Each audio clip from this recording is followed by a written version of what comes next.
ரொம்ப கஷ்டம் இல்லை. ஏன்னா குழந்தையும் பார்த்துக்கிட்டு வேலையும் மெயின்டைன் பண்ணிக்கிட்டு ஃபோட்டோ எடுக்கிறப்ப இங்கே உட்காந்துருங்க. எல்லாம் கஷ்டம் இல்லை. நான் அப்படியே லைட் செட் பண்ணிடுறேன். ஆமாங்க, ரொம்ப கஷ்டமாக தான் இருக்கும். அதுலேயும் அடிக்கடி இந்த வாந்தி, தலை சுத்தல். ஆனால் எல்லாமே உள்ளே இருக்கிற இந்த குழந்தைக்காக தான் யோசிக்கும் போது அந்த கஷ்டம்லாம் ஒன்றுமே இல்லைங்க. புரியுதுமா எனக்கு. இப்படி பேச வேணாம்மா. நான் மேபி அழுதுருவேன், எமோஷனல் ஆகுறேன். நம்ம ஃபோட்டோ ஷூட் போயிடலாம். அதெல்லாம் ஒன்றும் இல்லைங்க. ஆனால் நான் ப்ரெக்னென்ட் ஆகிறதுக்கு முன்னாடி எப்படி இருந்தேன் தெரியுமா? காலையில் எழுந்த உடனே ஒரு 10 கிலோமீட்டர் அது மட்டும் இல்லைங்க, நான் லாங் ஜம்ப் கூட பண்ணுவேன். காலேஜ் டேஸ்ல பாக்குறீங்களா? எப்படி தெரியுமா?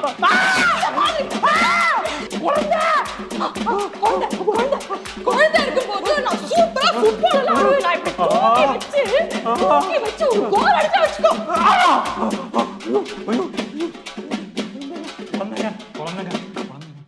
உள்ள குழந்தைங்க பார்த்து குழந்தை. சரி, ஷூட் பண்ணலாமா? அதுங்க அதாங்க இதுங்க உங்க குழந்தை. நான் பாத்துக்கிறீங்க. என் குழந்தை தான். நீங்க போய் போட்டோ எடுங்க போங்க. நான் தாங்க அம்மா, போங்க.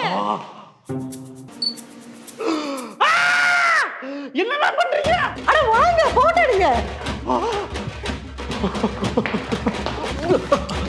ஏங்க என்னங்க பண்றீங்க? கொஞ்சம் நேரம் நில்லுங்க. ஓ அதுவா? நேத்திக்கு ஸ்கேன் எடுத்து பார்க்கும்போது பையன் தலைகீழ நிக்கிறது நான் பார்த்தேன். நான் இப்படி நின்னாலே அவன் நேரம் தெரியுமா? ஐயோ அதெல்லாம் வேணாங்க ப்ளீஸ். தயவு செஞ்சு நீங்க உங்களுக்கு கொஞ்சம் நேரம் நிக்கிறீங்களா? எங்களுக்கு நேரம் தான் நீங்க நிக்கிறீங்களே. இல்லைங்க, நீங்க கொஞ்சம் நேரம் நில்லுங்க. அப்ப பையன் போட்டோஷாப் பண்ணிடலாம். ஷோரா? ஓகே. ஐயோ மண்டல பூ. தேங்க்ஸ். போட்டோஷாப்ல எல்லாமே பண்ண முடியுமா என்ன? அப்படி சொல்லியிருந்தா நான் பையனை வீட்லயே விட்டு வந்திருப்பேன்ல.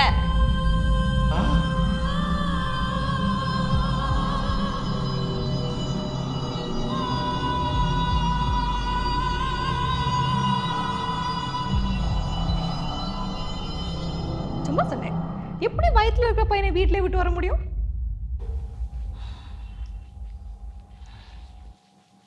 அவன் தனியா வீட்டுல இருந்தா பயப்படுவான்ல, அதான் வயிற்றுல எடுத்து கூட்டு வந்துட்டேன்.